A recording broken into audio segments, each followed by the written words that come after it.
Hi, seventh graders. It's Miss Gentry. I'm going to try something a little bit different for our lesson today. Today, our lesson's about looking at our identity as a reader, and I'm going to model a lot for you in this video, and the bulk of the lesson is here in the video, and then we'll do some work together live.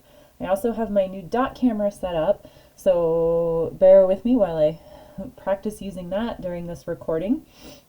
And I'm going to be using my writer's notebook, which you'll also need today, and then whatever pens, pencils, highlighters, whatever you like to write with. I'll also be using some sticky notes. I know you probably don't have sticky notes at access to those right now. I will do my best to put some in your pickup bags that you're going to be picking up in about a week or so from Bolts. That way in the future you can use them if you choose to. So we're going to start this lesson focused on us as readers and who we are as readers. I'm going to start by sharing an excerpt from a childhood book that had an impact on me as a child. It's a picture book that just has stuck with me over the years. This is The Velveteen Rabbit, and it is the copy I've had since I was just a wee little girl. I've read it over and over, read it to my kids, and I'll never forget the pictures in it. The story has just had a huge impact on my childhood.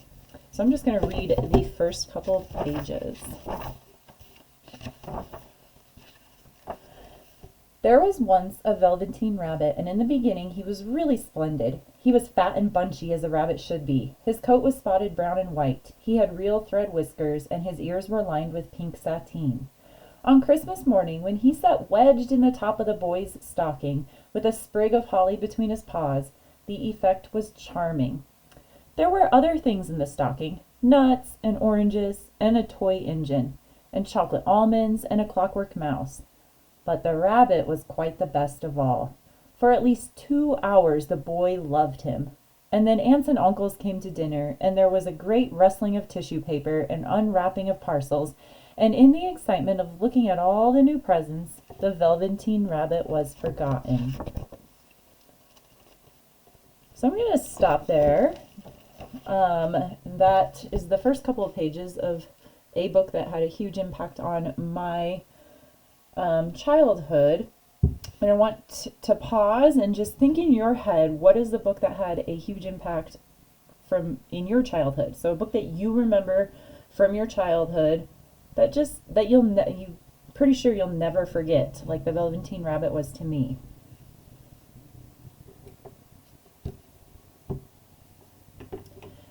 So some of you, your head is probably filled with books right now, and maybe you have your one favorite one, or one that just you'll never forget, like The Velveteen Rabbit. The Giving Tree is another one for me. I could go on, but some of you probably have a huge list right now, or know that one book that had that big impact on you. And some of you might not know. You might be thinking, I don't know which childhood book had a big impact on me. Either way, it's fine. But today, what I want to teach you is that readers develop personal reading identities based on a history of books.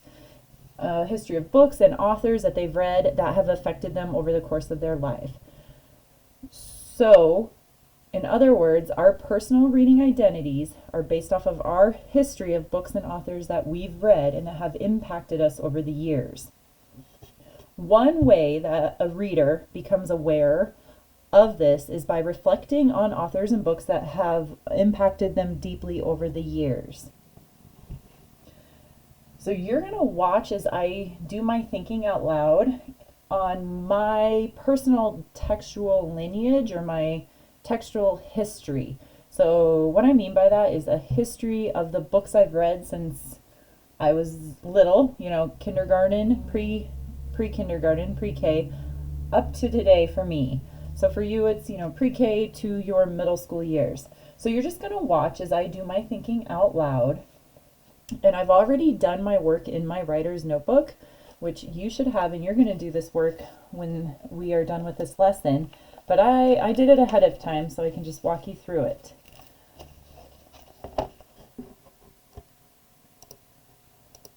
So, I guess I can't turn my dot camera on when I'm in the middle of a video. See, I'll learn something new every day. So we're not going to do it that way. I'm going to hold this up and we're going to look at my page of me reflecting about books that have impacted me throughout the course of my life.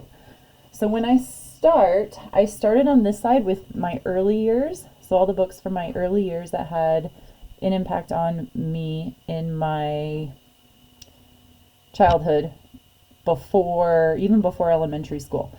So I wrote down books like The Velveteen Rabbit, The Pokey Little Puppy, and I really liked that one because it was just this cute little puppy, one of those little golden books with the gold brim on the side, and I just thought he was adorable, and we read it over and over. Goodnight Opus, which is a really cool story. It's, kind of about escaping reality and letting your imagination get away with you. So these crazy things happen, and there was this old grandma that got locked in the cellar, so that one was really cool. The Giving Tree, which is just a really almost inspirational story. Some of you may have read that. Aesop's Fables, huge impact on me. I sat in my grandpa's lap when we were at his house, and he's not a big reader, but he had a couple different versions of Aesop's Fables, and I would sit and he would read to me, and I would crawl in his lap and be like, please read me another fable, Grandpa. So that's had a huge impact on me. Anansi and the Moss-Covered Rock, because the artist of the book came to my elementary school and signed the book for me, so I thought that was really cool.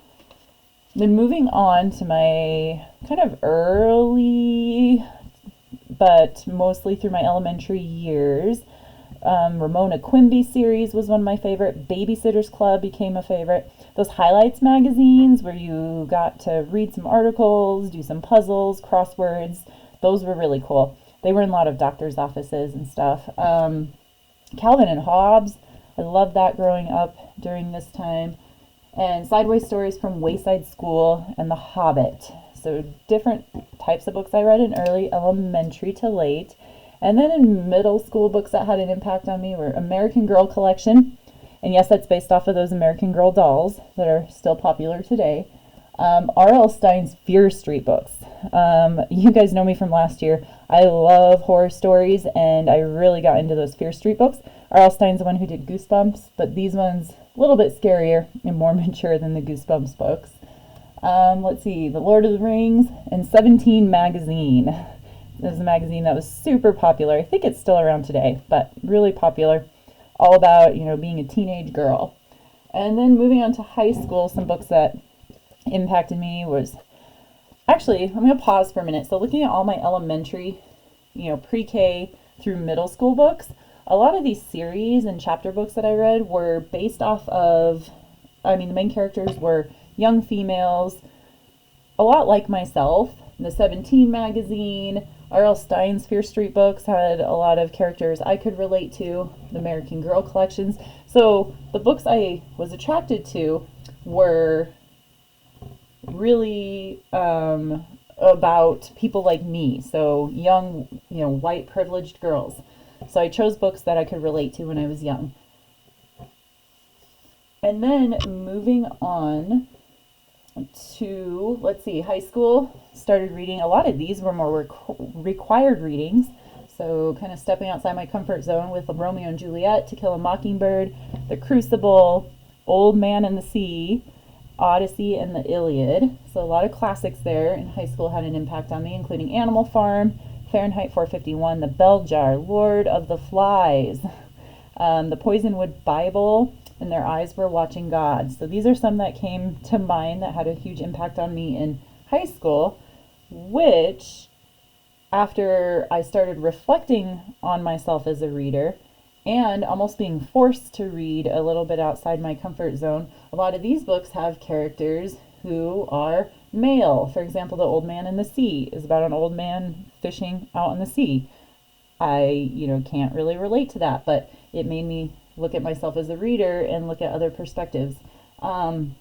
Same as, Their Eyes Were Watching God is Black Americans back in, I believe, the 50s or maybe 60s. It's been a long time since I read that, but different perspective again.